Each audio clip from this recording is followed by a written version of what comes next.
Hi అండి, అందరికీ నమస్కారం అండి. ఫ్రెండ్స్, మన వీడియోలోనే టాపిక్ వచ్చేసి జూలై నెల జీతాలు పెన్షన్లకు సంబంధించి ఇప్పుడిప్పుడే మనకు ఒక ముఖ్యమైన అప్డేట్ అయితే రావడం జరిగిందండి. అయితే ఇందుకు సంబంధించిన పూర్తి వివరాలు అయితే మన వీడియోలో తెలుసుకుందామండి. వీడియో మాత్రం ఎక్కడా స్కిప్ చేయకుండా చూడండి ఫ్రెండ్స్, అప్పుడే మనకి పూర్తి సమాచారం అయితే తెలుస్తుంది. ఇక ముఖ్యంగా వీడియో నచ్చితే లైక్ చేయండి ఫ్రెండ్స్. ఇక లేట్ చేయకుండా వివరాల్లోకి వెళ్ళిపోదాము. ఫ్రెండ్స్, నాది ఒక చిన్న రిక్వెస్ట్ ఫ్రెండ్స్, ఇంతవరకు మన ఛానల్ని ఇంకా ఎవరైతే సబ్స్క్రైబ్ అయితే చేసుకోకపోతే సబ్స్క్రైబ్ అయితే చేసుకోండి. ఎందుకంటే మన ఛానల్లో ఉద్యోగులు పెన్షనర్లకు సంబంధించి అలాగనే గవర్నమెంట్ పథకాలకు సంబంధించి ఎటువంటి చిన్న అప్డేట్ వచ్చినా వెంటనే మీకు తెలియజేస్తూ ఉంటాను. ఇప్పుడే మన ఛానల్ని సబ్స్క్రైబ్ అయితే చేసి ఫాలో చేయండి ఫ్రెండ్స్. ఇక లేట్ చేయకుండా వివరాల్లోకి వెళ్ళిపోదాము. ఇక ఏపీలో 1వ తేదీనే జీతాలు బాబు మార్కు స్టార్ట్ అయినట్లేనా అంటే, ఇక 1వ తేదీనే జీతం. ప్రభుత్వ ఉద్యోగులు ఇలా జీతం తీసుకుని ఎన్నేండ్లయిందో.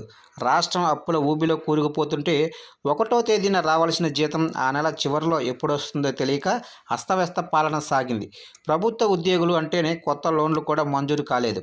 నెల నెల ఈఎంఐలు కట్టేందుకు ఉద్యోగులు ఇబ్బందులు పడ్డారు. కానీ ఏపీలో కూటమి ప్రభుత్వం వచ్చాక రాబోతున్న 1వ తేదీనే జీతం ఇవ్వాలన్న పట్టుదలతో ఉంది సర్కారు.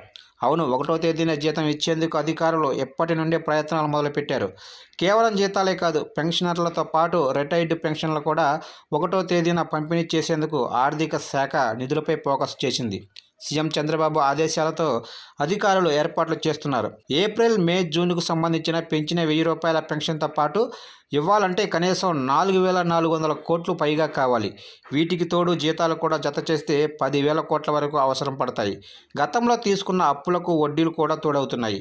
అయితే ఎంత ఇబ్బంది ఉన్నా జీతాలు, పెన్షన్లు ఆగకుండా ఇవ్వాల్సిందేనని జూలై 1వ తారీఖున ఇవ్వాలని ఆదేశాలు వెళ్ళినట్లు తెలుస్తుంది.